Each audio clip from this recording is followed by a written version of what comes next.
Una consulta. Teníamos entendido que hasta 6:30 podíamos seguir. Sí, pero hay un inconveniente, hay un miembro del tribunal que no tiene posibilidad, no podemos. Déjeme hacer una reflexión, señor presidente. Sí, con gusto. Pertenezco a un organismo de derechos humanos que viene de 1975. No empezamos la lucha ayer ni antes de ayer. Somos militantes. No, lo hacemos desde el corazón y desde el compromiso político. No tenemos ningún otro interés que la emancipación del género humano, que hacer justicia. Digamos, la postergación nos daña como organismo. Yo, en verdad, quiero dejar la protesta, al menos eso, le agradezco la escucha, pero estamos viendo... está muy bien y ahora los chicos han hecho un trabajo muy bueno y las secretarías de derechos humanos y demás, pero nosotros somos militantes que venimos acá y a alegar y a trabajar en las causas absolutamente despojados de todo otro interés que no sea el político y el de hacer justicia. Y nos vemos desplazados en esta ocasión. Señor presidente, yo estoy enojado hoy. Quería dejar dicho eso y nada más, señor presidente. Ya está.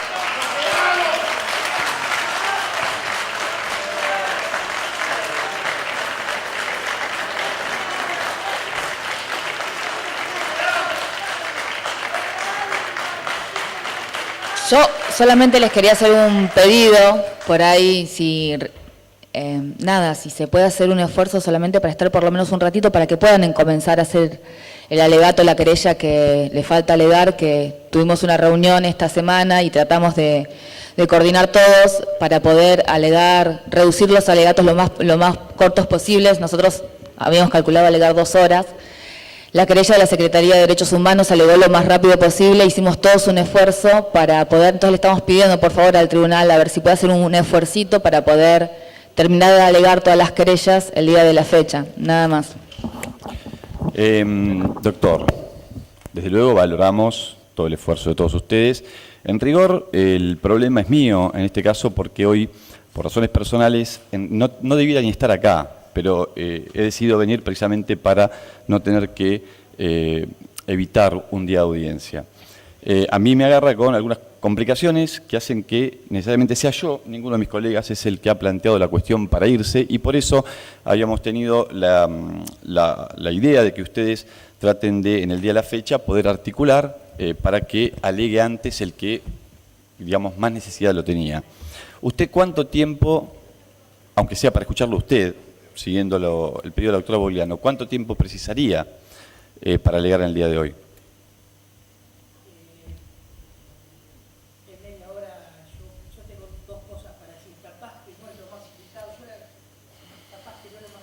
Estoy haciendo, créame, la tesis del mayor esfuerzo posible para que rinda su audiencia y para no decepcionar a nadie, pero sinceramente hoy ni siquiera debería estar acá.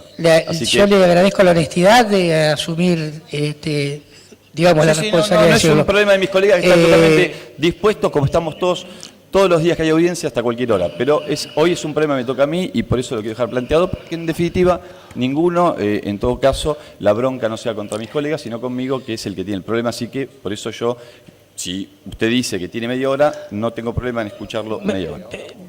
El tema es que media hora yo y media hora, 45 minutos por lo menos, mi colega, ¿no? Y apurándonos y con la aquiescencia de la defensa de que diga 127 casos y no los enumere, si no es imposible también. La otra alternativa es que yo presencie su media hora y que si están todos de acuerdo, el resto del alegato, yo, de conformidad con la defensa, yo no estoy presente, después veo la filmación y trato de repararlo de ese modo. Si están todos de acuerdo, no hay ningún problema. Gracias. No hay inconveniente. Gracias. La defensa no tiene objeción. Gracias. Damos constancia en actas. ¿Cómo? Señor presidente. Está bien. Ningún problema. Entonces, si hay conformidad, dejamos constancia. Señor presidente, Doctora Grovian. solicito si puede ser retirado de acá de la sede del tribunal el señor Echecolás, que me manifestó que se siente descompuesto y que el otro día, al permanecer hasta tan tarde, también llegó descompuesto al penal. Bueno, hacemos un certificado que lo examinen y luego, si de Le agradezco, acuerdo al señor resultado del presidente. examen. Gracias. Vamos. Lo escuchamos, doctor Rodríguez. O, no sé, el doctor Ponce Núñez. Media hora es.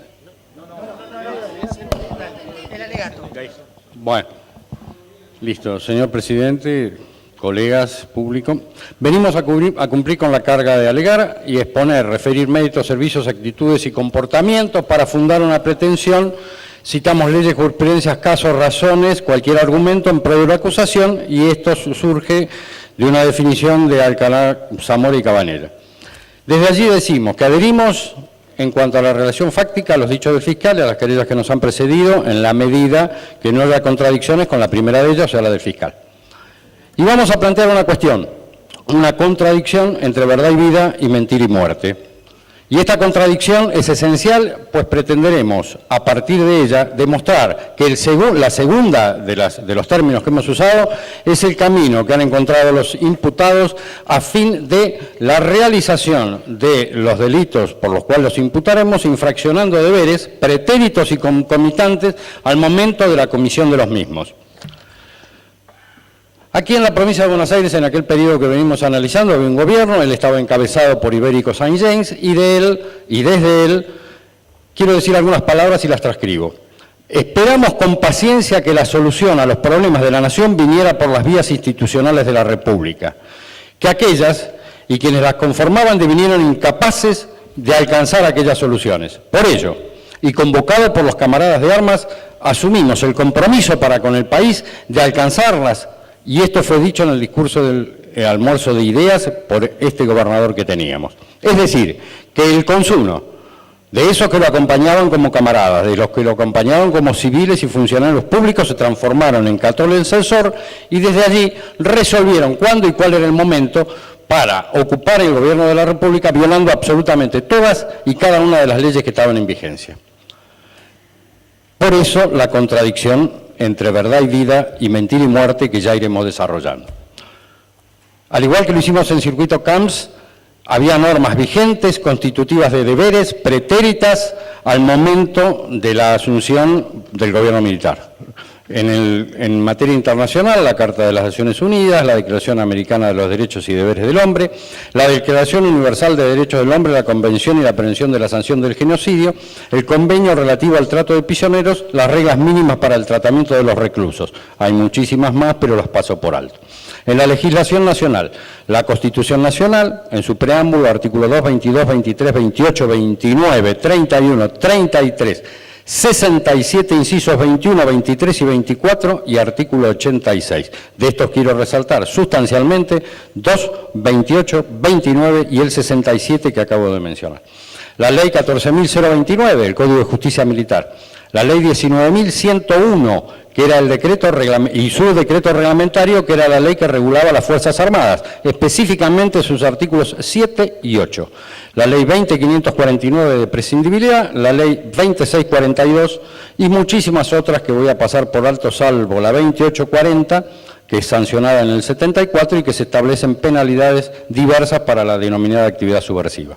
El decreto 1454, que declaraba ilegal al ERP, el decreto 2452, que declaraba ilegal al Montoneros, los decretos 2770, 71 y 72, que creaba el Consejo de Seguridad, y luego ya volveremos a ellos para ver la no aplicabilidad, ¿sí? Y todo esto, a su vez, con algunas órdenes militares, como por ejemplo la 404/75, a la cual ya nos referiremos luego en extenso. Desde el lado de la provincia de Buenos Aires tenemos la Constitución de la provincia de Buenos Aires, el Código Procesal Penal, el Código Procesal Civil, la Ley de Ministerio 7279, la Ley Orgánica de Policía 8268 y su reglamentación, la Ley 8529, que ratificaba el convenio con el Estado. Ahora bien, todo esto es anterior al golpe de Estado. Llegamos al golpe de Estado, ¿sí?, del 24 de marzo de 1976, y acá se dictan otra serie de normas que son muy interesantes para luego ver cómo se violaron. El acta para el proceso de organización nacional, el acta fijando el propósito y los objetivos básicos, el estatuto para el proceso de organización nacional, la suspensión del derecho de opción para salir del país, el decreto de suspensión de la actividad política, el decreto de suspendiendo las asociaciones de trabajadores, la supresión del fuero sindical, la ley 21322, que declara ilegal y disuelta a distintas organizaciones subversivas, lo mismo que la 21325, y creo que en esa misma línea, leyendo muy rápido, la 21338. Y también nos referiremos a la 21461, sancionada el 19 de noviembre del 76, que establecía el juzgamiento especial de los delitos subversivos. Para no quedarnos fuera, tenemos los reglamentos internos dados en las fuerzas militares, el RC31, el RC82, el reglamento 200/10, el RC 9.1 y algunos otros que no menciono. A nivel de la provincia de Buenos Aires, con posterioridad, vuelvo a repetir, al golpe de Estado, la ley 85-95, la ley 85-96, la ley 85-97 y la ley 86-02, de estas que acabo de mencionar, la que creo que puede tener mayor significación es la 86-11, la modificación de la ley de ministerios. Nuestra intención como querellantes a lo largo de todos los procesos en los que hemos intervenido es buscar verdad y justicia. Lo hacemos desde una representación de los derechos humanos, como dijo el doctor hace un cachito en su comentario, y desde los derechos de los trabajadores, a través de una central de trabajadores, que en definitiva estos últimos fueron quienes más sufrieron por cantidad en vejámenes, desaparecidos y muertes. Mencioné al inicio la legislación nacional vigente y previa al golpe. En ella tenemos la Constitución Nacional, que era la vigente desde el año 1957. Mencioné también una contraposición entre verdad y vida y mentira y muerte. Verdad y vida son palabras que no están ni en la Constitución del 53 ni en la Constitución del 57, por consiguiente no las busquemos, no las vamos a encontrar. Pero es interesante advertir que esas palabras quedan luego insertas en este sistema constitucional argentino, y ello desde el preámbulo, si es que lo queremos analizar. El preámbulo en aquellos momentos nos indicaba que había que afianzar la justicia. Y no olvidemos que el preámbulo es un sistema interpretativo de todo nuestro sistema jurídico. Así lo ha reconocido la Corte en diversos fallos, menciono dos, Euler con Avenillas y el del Grupo Clarín por medida cautelar. Decía que entonces la palabra afianzar la justicia aparece en el preámbulo, y también nos dice dónde debemos ir a buscar ese afianzamiento de la justicia. Nos dice, a través de Dios, fuente de toda razón y justicia. Por consiguiente, está incluyendo dentro de ese preámbulo y de la concepción existente un culto como es el católico, que a su vez lo reconoce en el artículo 2 de la Constitución, que nos dice que la República Argentina sostiene, es decir, sostener significa establecer los paradigmas de ese culto. ¿Sí? Esta es la definición de la Real Academia Española en cuanto a la palabra sostener.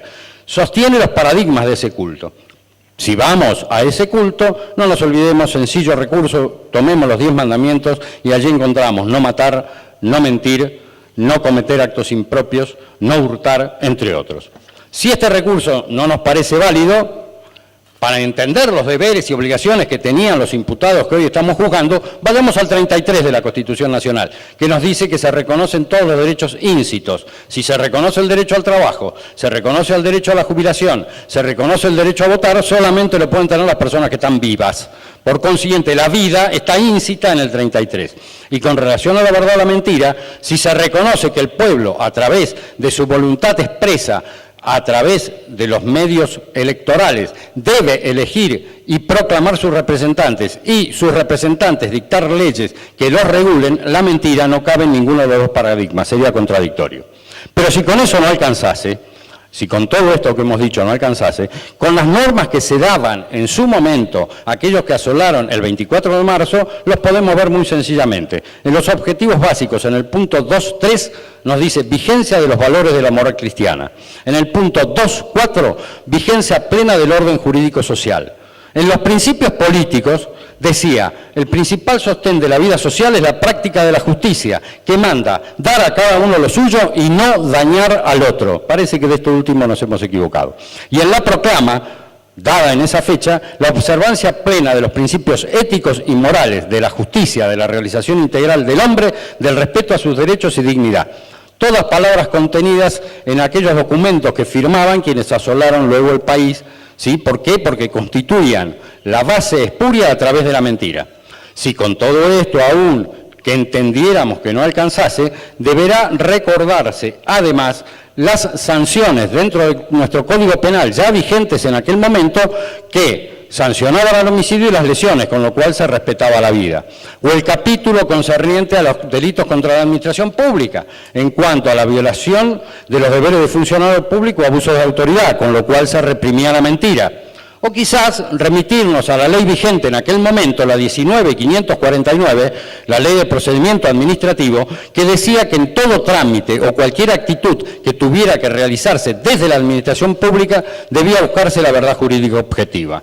Todos estos deberes constituidos, reitero, por normativa vigente al momento en que estas personas cometían los delitos. Si no entendemos que esto fuera suficiente, vuelvo a reiterar, están los tratados internacionales que ya mencioné y que eran previos al golpe de Estado. Dentro de este esquema, ¿sí?, deberes preexistentes o deberes que se autoimpusieron, y para el muy hipotético caso que estas personas que hoy están siendo imputadas pretendieran ampararse en el denominado principio de la obediencia debida, más allá de estar prohibido en la Ley de Policía de la Provincia de Buenos Aires, si fueran militares y quisieran ampararse en él, cabe recordar la vigencia del artículo 19 de la Constitución Nacional en su última parte, que nos dice que ningún habitante de la nación será obligado a hacer lo que no manda la ley, ni privado de lo que ella no prohíbe. Y la ley, ninguna, vigente en aquel momento, vigente hoy o vigente pretéritamente, mandaba a matar, decía que había que mentir y menos aún prohibía estas dos actitudes. Sin olvidar, por cierto, estas normas jurídicas, ¿sí?, y a los principios generales que emanaban de nuestra Constitución, los miembros de las Fuerzas Armadas, si quieren o querían ser buenos ciudadanos, debían generar el respeto a estas normas que estoy mencionando. No podemos negar que en el último periodo regía el estado de sitio, mas el estado de sitio, si bien suspende algunos derechos constitucionales, en ningún momento esa suspensión implica la pérdida del valor vida de los sujetos que habitaban la República Argentina.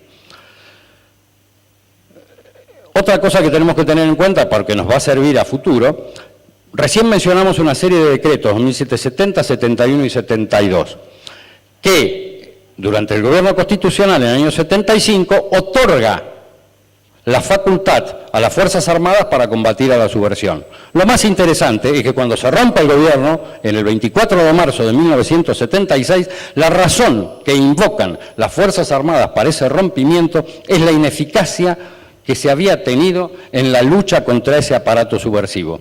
Si ellos eran los encargados de llevarlo adelante, lamento informarles que los ineficientes fueron ellos. Por consiguiente, la razón invocada para el golpe de Estado no existe. Aquí no podemos dejar señalar, aparece la irrupción genocida, que ya ha sido explicada por el fiscal más que sobradamente. Pero a su vez, en ese momento de irrupción del gobierno militar, esos mismos militares estaban rompiendo con las reglas establecidas en el artículo 621, 622, 624, 642, 653 y 656 de la Ley 14.029, que es el Código de Justicia Militar que los regía. Todos y cada uno de los principios que estaban ahí fueron violados. Desde el simple hecho de ir a la Casa de Gobierno, armas en mano, a sacar un presidente. Está expresamente regulado y prohibido en ese Código de Justicia Militar. En ese momento pretendieron reorganizar al país, así lo dijeron, así establecieron los objetivos, pero aquí también comenzamos con otra nueva violación a esos objetivos que ellos mismos establecieron. Los decretos del 1770, 71 y 72 hablaban de aniquilamiento del aparato subversivo. Pero, este aquí que las bases, los principios y las condiciones que regían a partir del 24 de marzo de 1976 cambiaron el verbo. Ya no era aniquilar, y consagraron en estos instrumentos pseudo-constitucionales y que aparentemente los iban a regir, la palabra erradicar la subversión, que significa algo total y absolutamente distinto a aniquilar. Sin perjuicio de ello, y como estaban acostumbrados a la mentira y a decir cosas que no eran, incurrieron en todos los delitos que hoy estamos analizando. Pero cabe recordar otra cosa más, pequeño detalle. El comunicado 32 de la Junta Militar, dado ese día, decía de la plena aceptación de las normas de derecho internacional, el irrestricto cumplimiento de las obligaciones internacionales que emanen de tratados, acuerdos y que estuvieran vigentes y la vida y el respeto a la vida que ellos imponían. Simples palabras, porque luego la mentira se impuso soberanamente. Tan soberanamente se impuso que el 17 de diciembre, bajo esas cláusulas pseudo-constitucionales que eliminan la palabra aniquilar, aparece la resolución firmada por Viola, 17 de diciembre de 1976, donde nos dice, primero, aplicar el poder de combate con la máxima violencia para aniquilar a los delincuentes subversivos donde se encuentren. La acción militar es siempre violenta y sangrienta. El delincuente subversivo que empuña armas debe ser aniquilado, sin aceptar rendición. El ataque se ejecutará mediante la ubicación y aniquilamiento de los activistas subversivos. Y sigue. Está publicado en 24 de marzo, GOP-AR, esta orden dada por Viola en la fecha que acabo de referir. Pero estos métodos, ¿sí? Y quiero referir a algo más.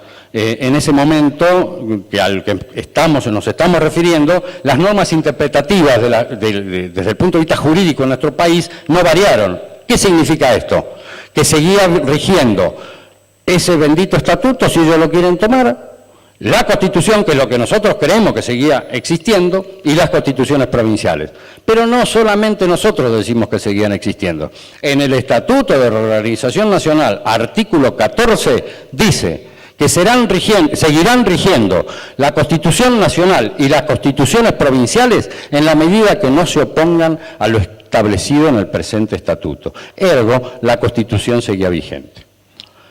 Y ahí se mezclaban las órdenes lícitas con las ilícitas, y generalmente las ilícitas son las que triunfaron y son las que invocan, y las que han invocado a lo largo de este proceso los imputados para pretender defenderse.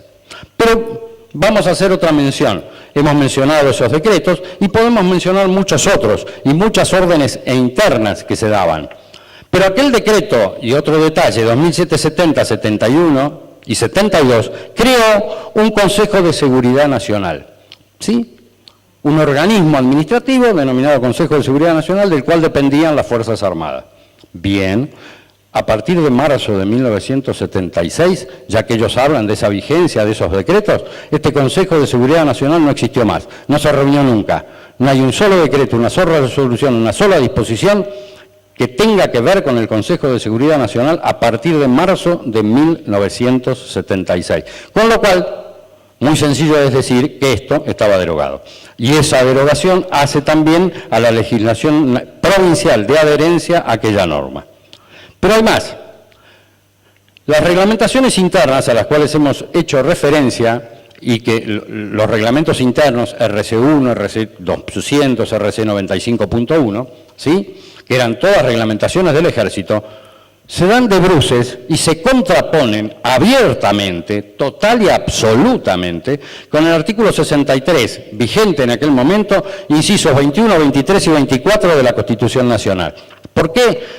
Porque era el Congreso, según este artículo, quien debía reglamentar cuestiones internas de las Fuerzas Armadas, fueran estas por guerra externa y o por revueltas internas. Entonces, ¿qué hace el Ejército dándose reglamentaciones que permiten violar la Constitución Nacional y que no consultan con el Congreso para este armado normativo que se dan? Lo más interesante es que todo ese armado normativo, en su gran mayoría, es pretérito al gobierno constitucional. Proviene de gobiernos militares pretéritos. Con relación al tema de la inteligencia no me he de detener demasiado, simplemente menciono que es interesante leer el trabajo de José Manuel Ugarte, ¿sí?, publicado por World Association y a través de la asociación CEDEM.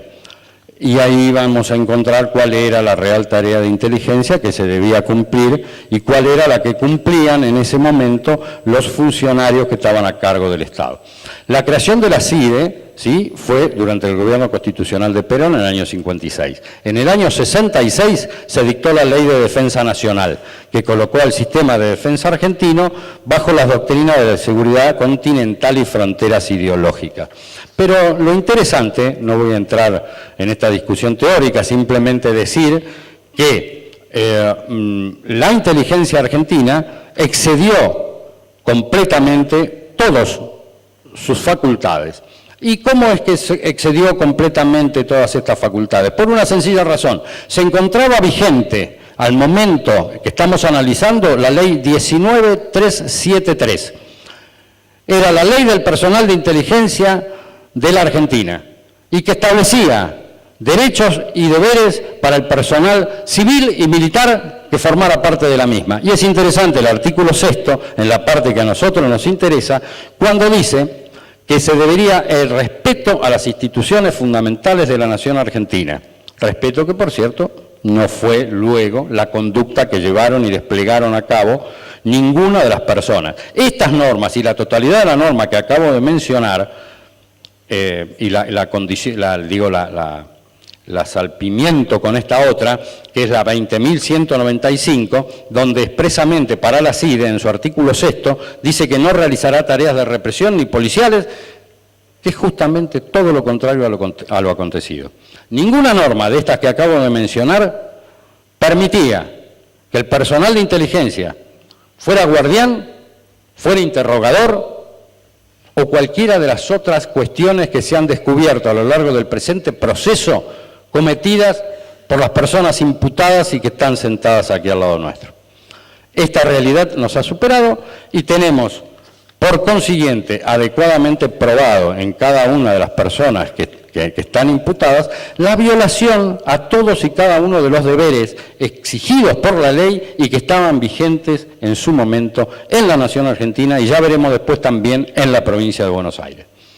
Este desenvolvimiento de esta organización, como definió el fiscal, ¿sí?, ha roto todas las reglas posibles, ha roto todas las reglas internacionales y, como estoy demostrando, ha roto también los estatutos legales, morales, que regían en aquellos momentos dentro de la República Argentina.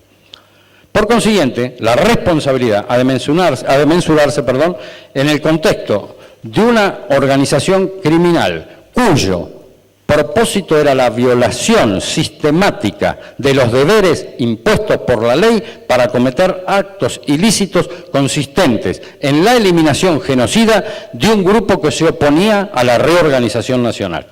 Esto fue lo que aconteció en su momento.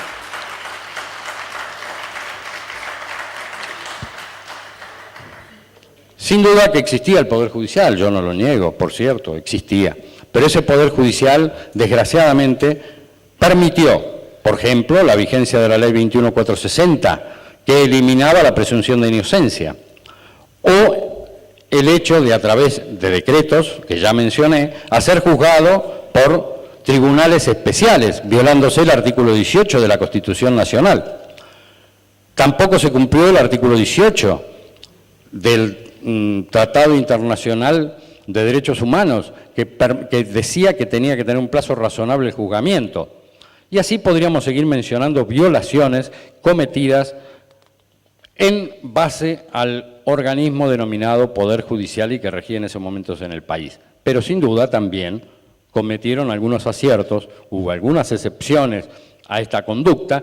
Por ejemplo, en la sentencia Gómez sobre habeas corpus del año 1977, en la causa Zamorano también del año 77, o en la causa Timerman de julio de 1978, o en la causa Oliero también del 25/4 del 78, o en la causa Pérez de Smith también de diciembre de 1978. Quiere decir que, más allá de que son pocas, cuando se querían hacer algunas cosas, se hacían bien, había que arriesgarse, pero se podía. El Poder Ejecutivo Provincial, para entrar ya al lugar donde acontecieron los hechos que venimos analizando.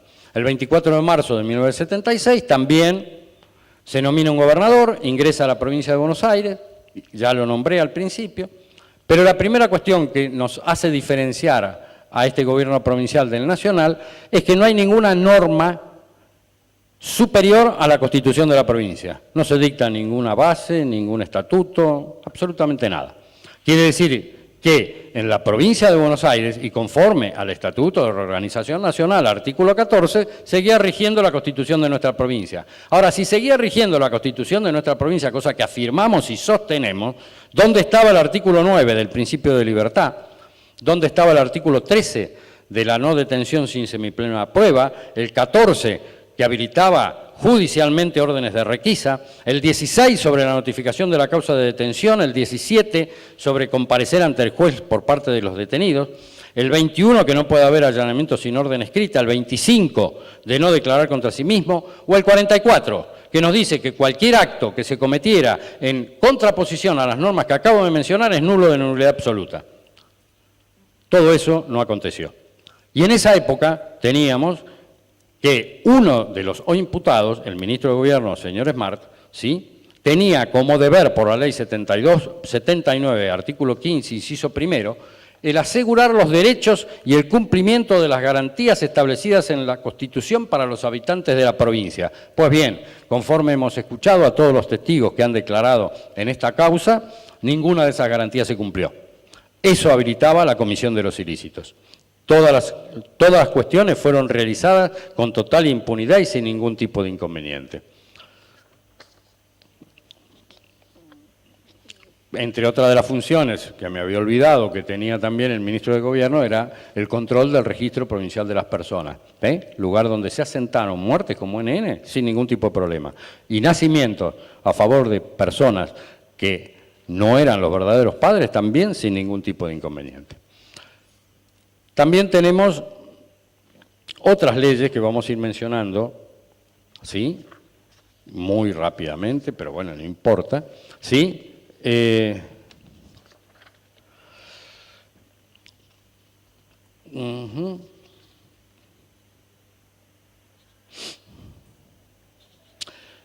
Nosotros nos preguntábamos justamente con relación a estas leyes y a esta Constitución, ¿sí?, la no contradicción entre la Constitución de la Provincia de Buenos Aires, la Ley 8268, los artículos que ya acabo de mencionar, la Ley 8686, que habla de la policía de la provincia, ¿sí?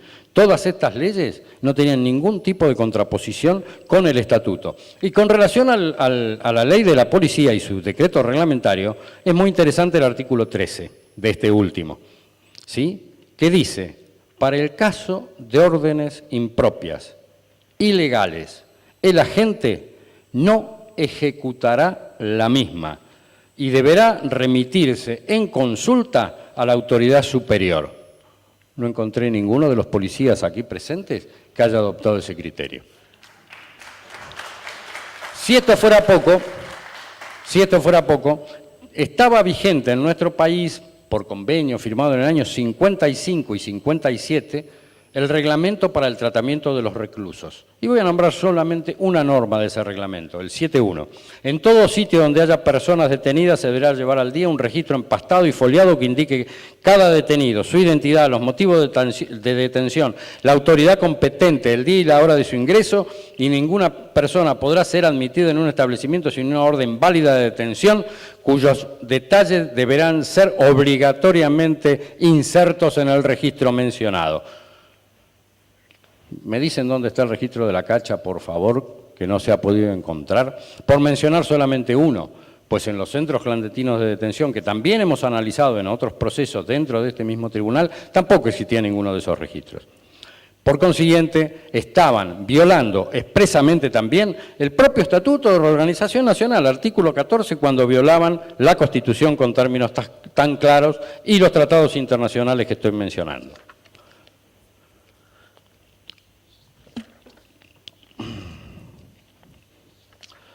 Vamos, saca. En las primeras partes del alegato del fiscal hizo referencia a cuestiones estructurales de la cacha, cómo se incorporó al servicio penitenciario, sus planos, actos administrativos, etcétera, etcétera. Esta parte se va a detener justamente en el decreto, el 1060/77, merced al cual el entonces gobernador hizo traspaso de aquella dependencia de Radio Provincia al servicio penitenciario. Y tiene que ver con aquellos principios que gozamos de verdad y mentira.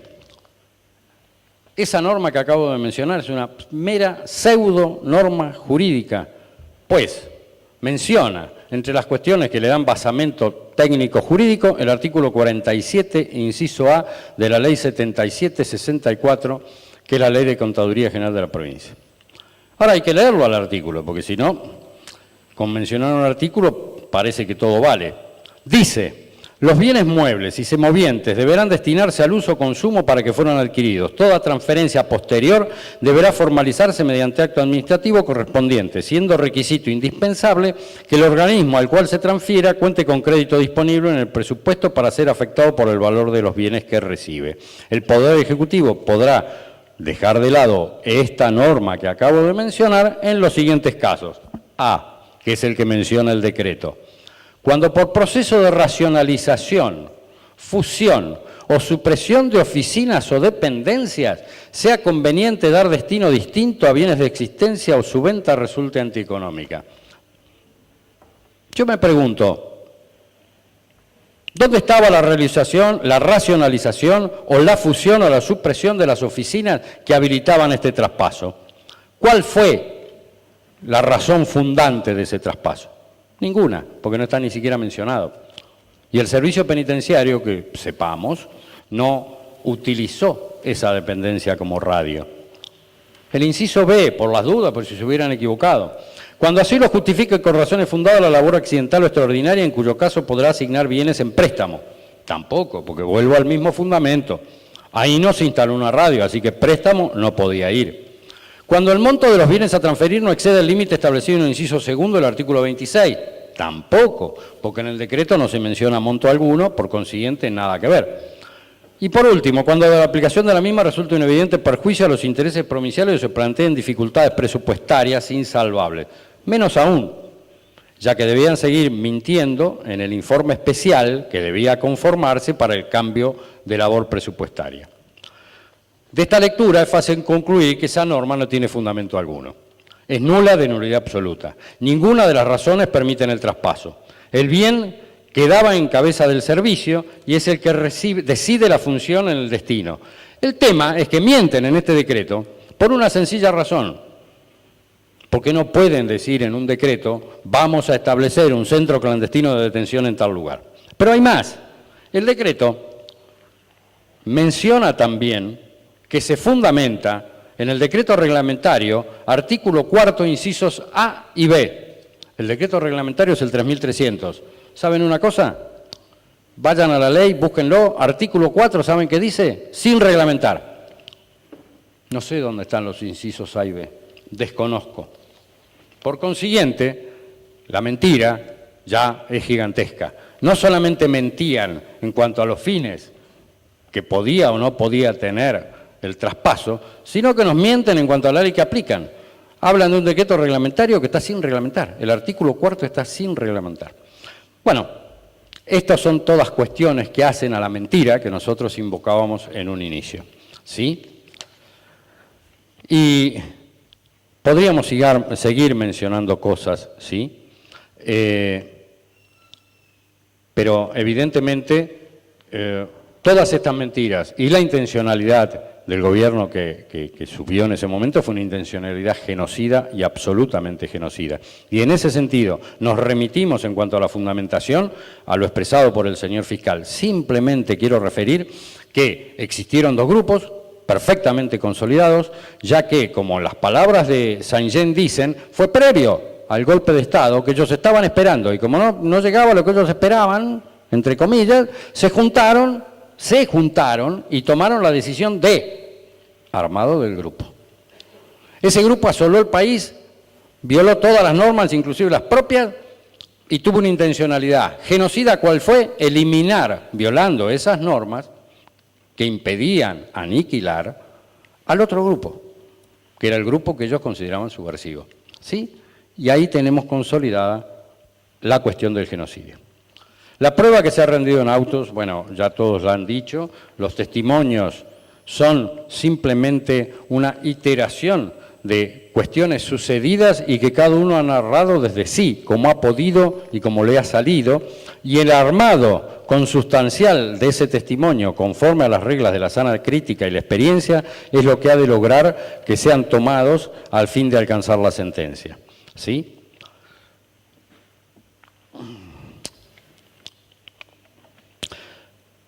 No ha sido solamente el hecho de matar, al cual ya nos referiremos luego, sino que también en este accionar de las fuerzas represivas que asolaron el país a partir del 24 de marzo, se generaron conductas que tendían a despersonalizar al sujeto, a su destrucción psíquica, y para ello utilizaron los métodos de tortura que ya han sido analizados a lo largo del presente proceso. No podemos silenciar, y por eso lo vamos a mencionar, una investigación que viene a prisiones. Entre otros podemos mencionar a Miguel Ángel Musañe, Ignacio Cisneros, Daniel Cresimbene, Jorge Enrique Pérez Catán, Jorge Galmeste, Amarillo Ras, etcétera, etcétera. Carlos Esteban Alaye fue secuestrado el 5 de mayo del 77 en la localidad de Ensenada. Continúa hasta hoy desaparecido. Su madre Adelina ha dedicado su vida a tratar de buscar justicia por esos hechos. Cuando testimonió, proporcionó todos los elementos acerca de las circunstancias de la desaparición, junto con pruebas documentales contenidas en esta causa. Alaye fue un perseguido político antes de su secuestro. Se desplegaron maniobras de inteligencia a fin de concretar su detención. Fue secuestrado por fuerzas conjuntas del Ejército, Marina y Policía. El operativo fue planificado pormenorizadamente.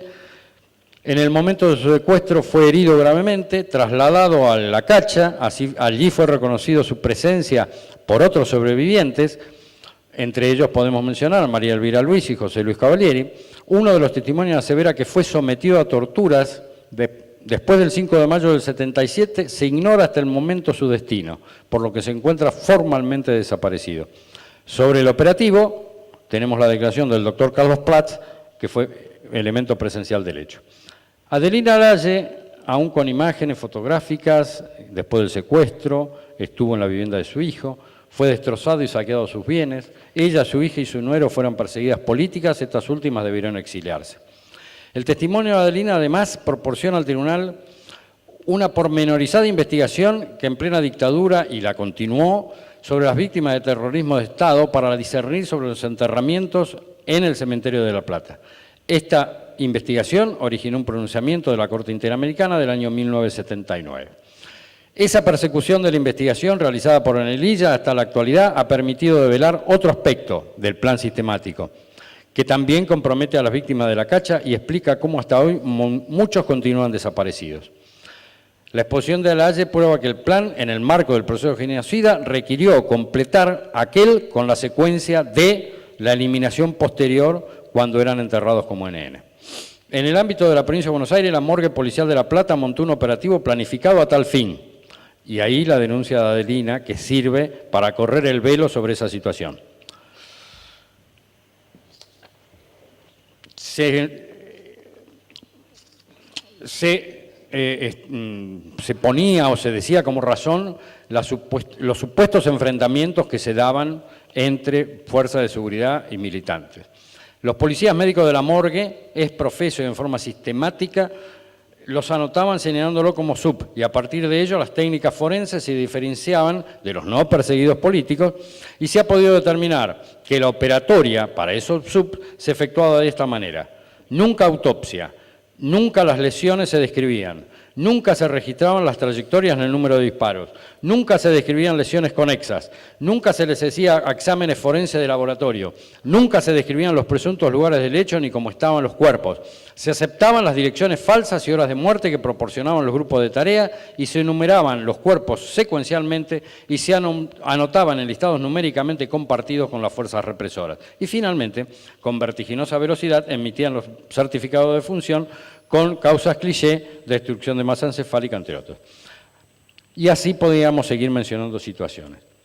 Adelina analizó todas estas fuentes documentales que son prueba de esta causa, el listado de inhumaciones de NN en el Cementerio de La Plata, el listado de actas de defunción, el listado de médicos policiales, el libro de la morgue, los testimonios del juicio por la verdad, y así podemos vincular al centro clandestino La Cacha con sus desapariciones con el cementerio de la ciudad de La Plata. Podemos mencionar los casos, por ejemplo, del año 77, 5 de mayo, donde ingresan 2 cadáveres, un hombre y una mujer, que fueron señalizados como sub por los policías médicos, casos, los números 708 y 709, a ambos se les atribuyó la misma causa de muerte, destrucción de masa encefálica, proyectil arma de fuego, proveniente del área 113. Así lo anotaron en el libro de la morgue, sin autopsia, sin descripción de lesiones. Una parte del Comando Nacional 1 fue publicado en la prensa dando cuenta de la mujer, era Susana Quinteros, y omitiendo la identidad del joven. ¿Cuál era la identidad del otro cuerpo, ingresado junto al de ella? Ambos cuerpos fueron inhumados en el cementerio como NN y luego pasados al osario. El circuito exterminador desaparecedor se hizo así efectivo, pero los testimonios de sobrevivientes de La Cacha han podido determinar que Susana Quinteros fue trasladada con Juan Enrique Reyardo. El cadáver del hombre luego aparece y tenemos ya el informe del equipo de antropología forense que nos da la determinación de su muerte con la totalidad de lesiones recibidas que no coinciden absolutamente para nada con el certificado de defunción que fue preparado por los médicos policiales para permitir el entierro en el cementerio de La Plata. Luis Bajkovec es el miembro de la Guardia que examinó los cadáveres e hizo las anotaciones con las precisiones que acabamos de dar. Esta persona fue acusada ante la Cámara Federal y podríamos decir que debería ser reacusado luego con una ampliatoria en la presente causa. En su alegato del miércoles 3 de septiembre, el fiscal Shapiro mencionó a Acuña y Amigo en un feroz operativo en las fuerzas represivas. En calle 4, 35 y 36 de La Plata fueron asesinados 4 jóvenes. Intervino un médico de Tomás que ya había sido citado antes de que el operativo comenzara. Y esto está declarado por él mismo en el juicio por la verdad. Muy interesante. Antes de empezar el operativo, el juez de la morgue ya es citado para estar ahí, lo cual se sabía que iban a producirse muertes. Habría que preguntarse cómo. Pero bueno, esto es lo que se daba en ese momento. Las causas de la muerte de las personas que fallecieron, 4 en ese momento, todas iguales: destrucción masa encefálica, proyectil, arma de fuego. En los testimonios de víctimas sobrevivientes de La Cacha, los relatos sobre traslados para efectivizar ejecuciones han sido frecuentes. Uno de esos deja sus marcas en la morgue policial, llevado a cabo el 22 de septiembre del 77, que afectó a no menos de 8 personas, según testimonio de Ernesto Carlos Otal. De 6 de ellas se ha podido recuperar su identidad: Estela Maribor Jorge, Octavio Alcides Barrenese, Adrián Claudio Bogliano, María Susana Leiva de Bogliano, César San Emeterio y María Hilda Delgadillo de San Emeterio. Gracias a la investigación de algunos familiares, como la familia Borjorge, que brindaron testimonio, se puso en conocimiento sus hallazgos, cómo fueron los hechos, y esto está dicho, hasta los Borjorge pudieron descubrir disparos de fuego en el arco que separa el camino La Plata-Buenos Aires, en el arco de Berazategui, donde todavía aún hoy hay disparos de fuego incrustados en esa referencia. Estos 8 hallazgos del día 22 de septiembre pertenecen a la localidad de Berazategui, en la calle Mitre y 1, o Colón y 10. Lo más interesante que luego, por las investigaciones realizadas, se llega a la conclusión que esa cruce de calle no existe, como que también, de acuerdo a las investigaciones realizadas con personas que todavía aún viven en la zona, que no recuerdan absolutamente nada de ningún enfrentamiento y menos de muertes en el lugar. Y como si esto no bastase, investigaciones realizadas en los medios periodísticos de la zona o en el diario El Día de La Plata, me refiero al diario Quilmes, ¿sí?, que tampoco encuentran absolutamente nada sobre hechos de muertes en ese lugar.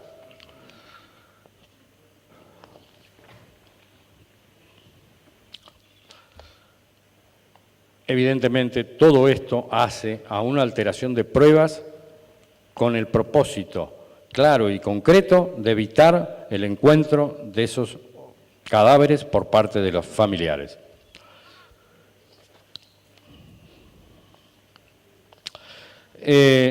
Podría seguir mencionando casos, ¿sí? Pero me parece que como en la línea, el caso, en la línea que venimos mencionando, me parece fundamental establecer por qué estos médicos de policías o representantes del registro provincial de las personas, cuando realizaban las anotaciones, cometían esta infracción de deber en la cual nosotros basamos prácticamente la totalidad de nuestra acusación posterior. Y para ello, nada mejor que remitirnos a la Ley 7.482 y Decreto 1.360 del 72, que rige desde el 26 de mayo, que es la ley del registro de las personas de la provincia de Buenos Aires, donde se establecen los requisitos con los cuales se deben extender los certificados de muerte. Simplemente revisar artículos 137, 145, 136 y 53 para advertir, sin ningún tipo de duda, que las firmas insertas en esos certificados que permitieron esa inhumación de cadáveres, corroborado la falsedad con la investigación que ha llevado adelante Adelina Dalayes, nos permite sostener que ahí tenemos algo más que investigar de aquella época referido a los policías que ocupaban ese cargo. Ya del ministro de Gobierno hemos hablado al momento de referirnos a la violación de las leyes vigentes ministeriales para ese momento y la ley del registro de las personas. Pero hablando de deberes extrapenales, como es lo que venimos haciendo y que permiten esta imputación, los colegas abogados debemos recordar que para ejercer la profesión prestamos juramento colegial y ahí nos imponen, por ejemplo, de los 10 mandamientos de Couture, de los cuales yo creo que el señor Smart violó absolutamente todos. También nos asombra que jefes y subjefes de la policía de la provincia de Buenos Aires, con jerarquía, desconocieran la Constitución en cuanto a la factibilidad de detención de personas, en cuanto a la factibilidad de poder realizar allanamientos sin orden legal y en cuanto a la factibilidad de mantener detenidas personas en centros clandestinos de detención. Han violado, sin duda, la Constitución de aquel momento y los principios básicos de nuestro orden constitucional y legal. Hemos de cambiar la calificación en algunos hechos a lo largo del debate. Todos hemos adquirido conocimiento, sin ninguna duda, de que luego de la privación de la libertad y tormentos, acaecieron homicidios de diversas personas, cuyo último lugar apreciable con vida ha sido el centro de detención de La Cacha. Por ende, nos hemos enfrentado a una realidad imposible de soslayar, que nos condiciona como partícipe del presente proceso. Mas esa realidad ya era conocida o apreciable desde el inicio del presente juicio por todas las partes que en él hemos intervenido. Esos homicidios no eran desconocidos absolutamente para nadie. Y no es que solamente los jefes máximos de cada una de las reparticiones tenían facultades decisorias sobre el destino final, sino que a lo largo de este proceso nos hemos ido dando cuenta que los jefes intermedios que participaban también tenían factibilidad de decisión para la decisión final sobre las personas. Solo daremos algunas precisiones sobre los homicidios. Doctor, previamente hacemos 5 minutos de reloj de cuarto intermedio, no hace falta dejar la sala, 5 minutos nada más. Pero de reloj. Al doctor Adrogué un segundo y le damos la palabra al doctor Ponce Núñez. 2 segundos, doctor, que estamos, tenemos al doctor Buján. Lo escuchamos, doctor.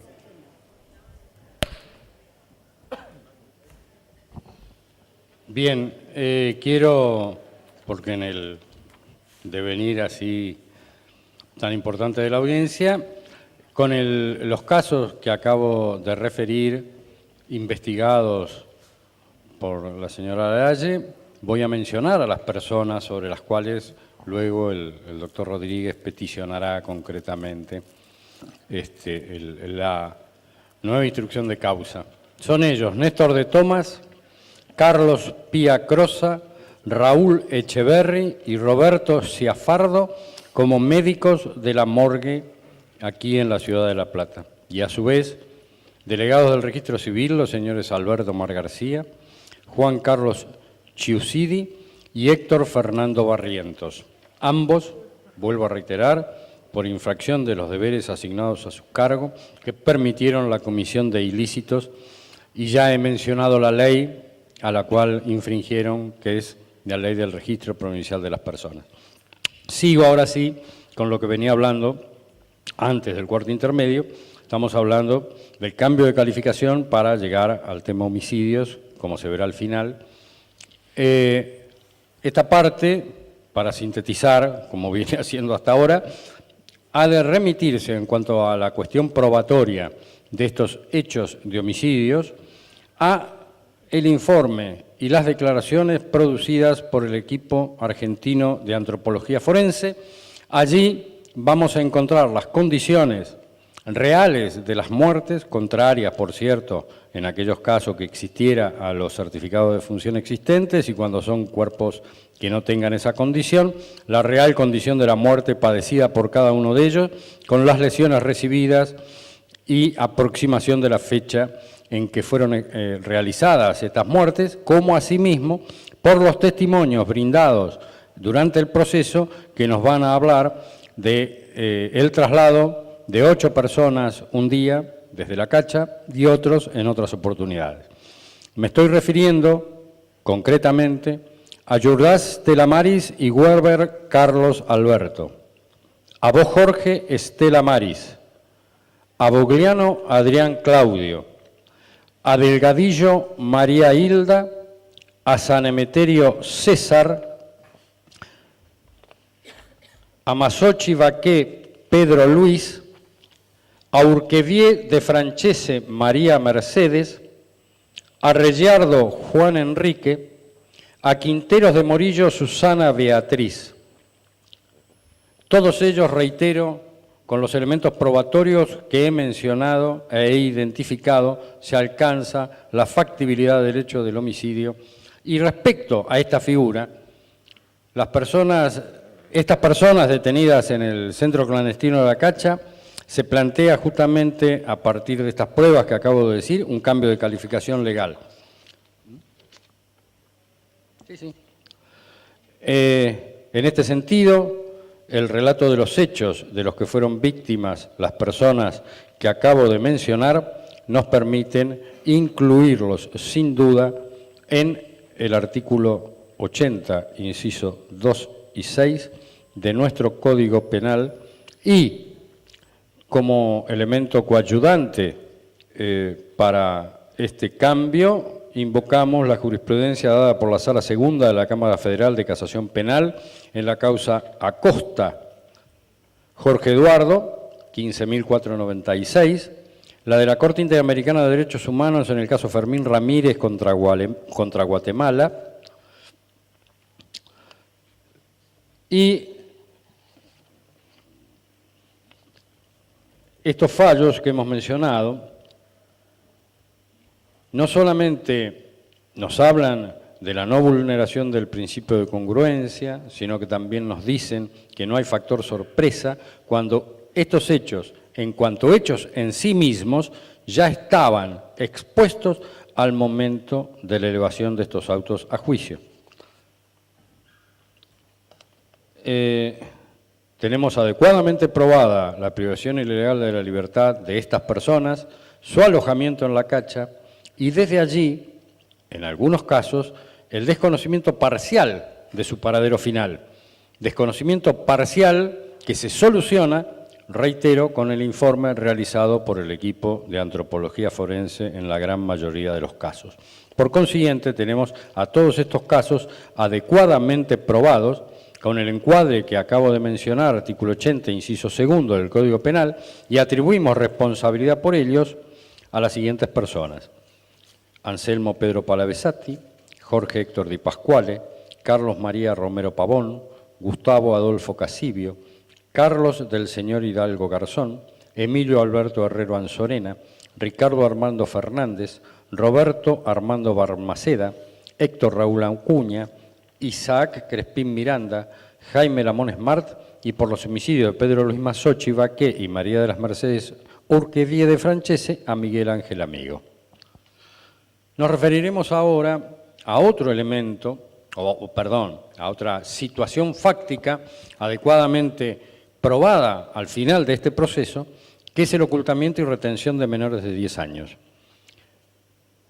En el centro clandestino de detención tenemos la permanencia de Elena Corbalán de Suárez Nelson y María Rosa Tolosa de Rellardo, que ambas estaban embarazadas y dieron a luz a sus hijos durante el cautiverio. Respecto del nacimiento de Natalia Suárez Nelson, en el marco de la causa 111, se determinó que quien había sido inscripto como María Natalia Alonso era en realidad hija biológica del grupo familiar conformado por Corbalán Suárez Nelson. Natalia relató en el debate que su padrino de bautismo, Juan Herzberg, quien la entregó a la familia Alonso. Con relación a los Rellardo Tolosa, de acuerdo al testimonio del pediatra y el obstetra, los mellizos nacieron en abril del 77 dentro de la unidad 8 de Lisandro Olmos, próxima al centro clandestino La Cacha. En el marco de la causa Miara Samuel y Castillo de Miara Beatriz, sobre supresión del Estado Civil, pudo determinarse que Gonzalo y Matías eran hijos biológicos de la pareja Rellardo Tolosa. Desde las declaraciones de Matías González en el debate, surge que el imputado Fernández es el padrino del bautismo de Gonzalo, lo cual nos hace ver una costumbre iterada en esta causa, y recordemos los que intervenimos en la causa de Bombernick, también que los represores que estaban en el sector procedían a la constitución de padrinos de los sujetos que nacían. A su vez, estas últimas personas que acabo de mencionar, cuando vivieron en Paraguay, frecuentaban con otros apropiadores, como el caso de Luis Falco, apropiador Juan Cabandier, con Natalia Suárez Nelson, que su mamá también estuvo detenida en La Cacha. Cuando tramitaron el DNI, su apropiador Miara les dijo que cualquier inconveniente le dijeran a Fernández que trabajaba en el registro de las personas. También manifestaron que Smart fue abogado de Miara. Resulta evidente la conexión entre los aquí imputados por el centro clandestino La Cacha, donde estuvieron cautivas estas madres, con la apropiación de sus hijos. Por ello, y por los mismos fundamentos expuestos para el cambio de calificación con relación a los homicidios, es que atribuimos responsabilidad por la sustracción, ocultamiento y retención de un menor de 10 años a Anselmo Pedro Palavesati, Carlos María Romero Pavón, Gustavo Adolfo Casibio, Carlos del señor Hidalgo Garzón, Emilio Armando Herrero Anzorena, Ricardo Armando Fernández, Héctor Raúl Acuña, Isaac Crespín Miranda, Jaime Ramón Smart. Y cerrando ya un poco mi parte del alegato, debemos referirnos a las víctimas de hoy, a las víctimas que hoy están y transitaron este proceso. Y centraré la visión en algunos de ellos, sería muy largo si no, un desarrollo total. Julián Axat sigue todavía pensando en qué es lo que ocurrió esa noche del 12 de abril del 77.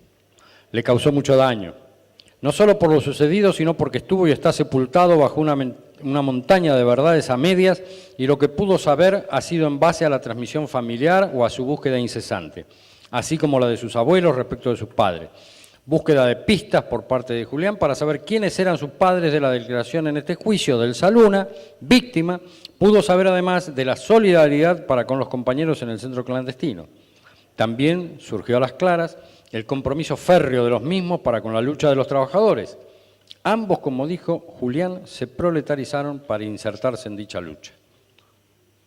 Dio casualidad, a pesar de que no creo que las casualidades existen, es por ello que hoy se encuentra representado, entre los colegas que aquí estamos, por una central de trabajadores. Lo peor de todo es la falta de recuerdos. Aquello ocurrió cuando él era demasiado pequeño para fijarlo en la memoria, pero él mismo declara que quiso ser abogado para hacer justicia por lo ocurrido y además por su búsqueda incesante de verdad, aunque, como él sostiene, cree más en la justicia poética.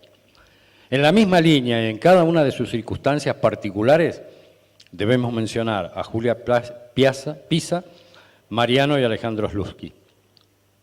Evidentemente, hay un reflejo del daño que se ha ocasionado a los hijos de las víctimas que pasaron por la calle y cuyo destino hoy desconocemos.